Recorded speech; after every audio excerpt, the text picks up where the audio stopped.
Mike Detillier, I hope you're having a great day, sir. Welcome into the game in T-Town. Thank you, Ryan. I appreciate it. Having a great day, but, man, just kind of breaks your heart with Dylan. Known him for quite some time, and his dad and the family, and to go down like that is really tough. I mean, no one wants to see anybody get hurt. And he was on the verge, I think, of putting together an elite season for Alabama. He was their alpha dog, and you hate to see it. You really do. It's crushing when you're a big time athlete, and injuries take its toll. But it's part of the sport. It's the rough part to report.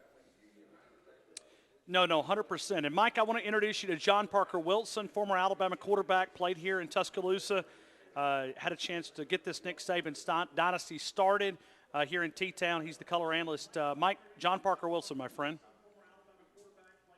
Hey, Mike, man, so good to hear from you and to talk to you. I'm interested to see, and we're kind of in a bubble here in Tuscaloosa and in Alabama, what kind of impact does this have throughout the SEC? If you're an LSU or if you're in Auburn, to have news like this come out of Alabama, who's been at the top, who's at the top this year. Now, they're with a loss like this after another linebacker loss. How does that news kind of reverberate around the SEC? Well, it's huge news, John.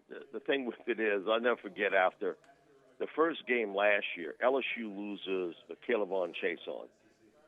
And so, we doing shows, and we have, opposing shows come on and with coaches, and I had one of them call me ahead of time, say, hey, listen, kind of where are we going with this? And he brought up Chason's name, and he said, hey, Mike, I hate to see it. Man, I got my own issues. I'm dealing with injuries on my team. I think it has a big thing because of the fact the one difference from, I'm going to say 20 years ago, and maybe even 10, I don't think teams in college football or in the NFL have as much depth as they did back then. I think the scholarship limits, you losing guys early to the NFL, kind of takes its toll. And you're having to play young men at a quicker run with it. If it's a redshirt freshman or a freshman player, it's by necessity a lot of times. I think for most coaches, their thing is, good gracious, that's terrible news. But, man, I got my own issues I'm trying to juggle, too, right now. Yeah. So it certainly is huge news across college football. There's no question about it because, you can make a real strong argument other than Tua. He's the second most important man on that football team because he was going to be your leader on defense. He played a position where they have churned out All-American, All-SEC types year in, year out. And just the type football player he is. He's always a great athlete, and I thought he was rounding into form to be a great college player. But I think for most college coaches, their deal is, good gracious, that's bad news, man, really bad. But, man, I get it, too. And this time of the year, I said this week, the Saints got good news on Sheldon Rankins. That looks as though he would make a little quicker recovery from Achilles injury than they originally thought. They thought probably mid to late October. Now they're thinking maybe late September or early October. John, most of the time, when you get injury news in late August, it ain't good. It's not good news. It's always bad. And so, but it does have an effect. The one thing, though, now I told this to Ryan earlier today, it sort of reminds me of a situation that happened at LSU with Nick. That happened a little earlier in the process. But they had a safety by the name of Eric Alexander, who was a young man from Texas. I do a lot of camps with him now. He played 7 years in the National Football League. He recruited and started here as a safety. Because of some injuries in the spring, Coach Saban decided to move him to linebacker come start of fall drills. And Eric wasn't crazy about it. He said, Coach Saban called him in his office and said, Eric, I got to talk to you about this. because of injuries, I'm going to move you from safety to linebacker. And Eric was, Coach, I came here to play safety. I did play some linebacker in high school, but really I came here to play safety. And he said, listen, you got to do it for the team. This is what we expect from you. And Eric said, after a while, it got to the point where he's not asking you. Nick in his own way is telling you this is what's going to happen. And so I wonder a little bit, with the inexperience that they have now, over at that spot, what do you think about making another Eric Alexander type move of moving somebody who was a safety with experience to that linebacker position? And why he moved Eric there was he felt as though from a coverage standpoint that Eric could really help out in the coverage part of the game, and that he knew how to take good angles to make a tackle. He's going to lose some size, but he knew what was happening out on the field. And I look at Alabama's roster, and there's a lot of inexperience behind Dylan.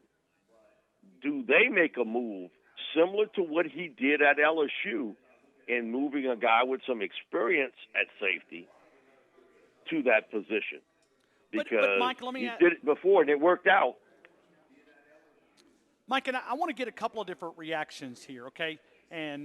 But if you move there, do you take a chance of maybe depleting one side? Because you're going to be strong in the back end, and they always say that it's kind of like pitching. You got to be strong at the middle. DJ Dale is going to be an incredible player, and I know you got some comments about DJ Dale from a defensive lineman standpoint. Yeah. But now you're not as strong at linebacker. Any chance that is that a gamble because you may lose some your strength at the back end of your secondary, third level? One of the things two people got to remember is how your team is built. And, if I'm playing Alabama, you know what I'm afraid of? The tsunami. That I get hit with Tua and that wide receiver positions and those players there. And all of a sudden, by the beginning of the second quarter, I'm down 20-0. And, okay, which team's going to be patient and run the football today? Very little. And so I got to have him hold up early on because I think teams will try to attack that area and run at you. But the way their offense is built to score and score quickly, and all of a sudden you down, you can talk about being patient running the ball when it's 0-0. How patient are you when you're down 17-0 or 21-0? And so that's where everything sort of takes a little bit of a turn there. But I just look at it, if I've got strength in the secondary and I've got a guy with some experience and I think he could handle that middle position, then I'm moving him there. And, again, he had great success with Eric Alexander. Eric went on, he said it was the greatest decision ever made in my college life because it gave me 7 years in the National Football League. And he says it was something I balked at. So in the way the game is played today, I think you can work around that. But teams will try to attack it early. But how successful will you be? And secondly, will you survive the tsunami that they hit you with offensively? I don't think that it's going to change because I've had some people say, well, I think they're just going to ball control more. If I was in that spot, man, I'm trying to score. And I think with the receiving core that Alabama has, why wouldn't I throw it? What I'm holding them for. So I do think that's got to be something rolling through his mind at this point of just understanding how his team is built and how well someone who has played in the secondary could hold up being a front seven player. And some guys can, and they can do it very well, and some guys will struggle with it. So, but Nick has been through this before, and I'm just telling you, it happened here at LSU. It happened a little earlier. It happened to them in the spring, and that's when they moved Derek over to linebacker, and he did a great job there. Again, he parlayed it into a 7-year NFL career. So, and LSU's defense under Nick was pretty doggone good. Mike Detillier, a 35-year veteran of the NFL business. He's a draft evaluator. He publishes his own guide. He does radio on WWL 870 out of New Orleans with Bobby Hebert, and does a Monday night show there at the Slippery. Hold on a minute, Mike. Help me out. Were you guys out on Monday night? Silver Slipper. I was about to say Slipper Silver, but I knew how that was a little wrong. tongue twister. Yeah, a little That's bit. close. How do you get that out? In the neighborhood. Okay. All right, Mike. Let me ask you about a guy that you have talked about for 6 months. Christian Harris, a young man from your area that is now, according to Nick Saban, this is not Ryan's reporting. He gave us a depth chart on Monday. Christian Harris, the starting linebacker. And, here's the crazy question. Because now you've prepared him at will, do you move him to Mike? Or do you keep him at will because he's the starting guy, and now he's got – I mean, it's kind of hard to say this, but he may have the most amount of experience because they've been getting him game ready. So any chance that you look at a guy like Christian Harris, you've been high on this guy for a long time. Yeah, the thing with that is how well it's not physically him doing it. It's how well he's picked all this up mentally. I've seen Christian, we was at University Lab. He was a guy that played all over the board. He was a quarterback, running back, wide receiver, safety, defensive end, linebacker. So, Ryan, he's used to being moved around. He's played all over the board. Tremendous athlete, can pick things up very quickly. And so I'm sure that part of it, too, is running into Nick's head of how quickly Christian can pick it up. But to me, it would not be a physical thing. It would be the mental part of adjusting to another position. But he's used to it. They moved him around like a checker piece all over in high school. And no matter where they played him, he was a dominant player. It was interesting with him. I found it so funny that he very early on committed to Texas A&M. I knew that wasn't going to last. I did a couple camps with him, and I could tell by the way he talked. I just think he kind of fell in love with the campus when he went there and everything else, was that this was going to come down to LSU, Alabama again. And, the lure to play for a national championship sent him to Tuscaloosa. But I'm just telling you, if they're going to settle him in on a position, he's not going to be a good player. He's going to tilt the field. He's that good of a performer. He gets it. He's football smart. Athletically, there's not much he can't do out on the football field because they've asked him to do so much when he was at University Lab. And he's a guy that's a future star in college football. I told this to Bebe. I said, man, you got to get him, Ed. He's too good of a player to let slip through, and he's right there in Baton Rouge. And LSU made a big pitch, and they did everything to try to get him. But I get it, Similar to Dylan, he selected Alabama instead. But, Ryan, I'm just telling you, you got somebody special here. And he gets it. And you don't have to rep him a lot. He understands this game at another level. And to get from point A to point B, there ain't a lot of guys that can do it like Christian Harris can. Now, again, he wasn't this five-star guy that, everybody was writing about. And the reason is because they were playing him all over. Had he been in one spot, he would have been on top of the list for everyone. But Alabama spotted it real quickly. So did A&M. So did LSU. They understood. They weren't sure. I think everybody had a little bit different opinion on where to play Christian. Ed and Aranda felt he was a better inside player. A&M felt he was a better outside player. And so, you know what? You're having that same debate today, I would think, at Alabama of where exactly you want to play him because they were going to play him on the weak side, and now you may have to move him inside. But all I'm telling you is no matter where he plays, he gets it, and he is a really sharp young man. And he's going to play strong wherever they play him at. And it may take a little adjustment for him, but it ain't going to take long. He is a guy that I've seen way too much to say that he could not play that position. He can play it. If they decide to move him where Dylan was, he's going to play it and do a great job, and he can drop back in coverage. That is something, because he played in the secondary. He understands coverages, reading the eyes of a quarterback, reading a route. He came to one of our camps, and I'm telling you, he ran a route for a receiver. I mean, in covering him, he basically ran the receiver's route. That's how good of a cover guy he was. And I was so impressed with him, and his football IQ is off the charts. So it may well be he gets put in that position. But he's a special football player. Alabama's very fortunate to get him.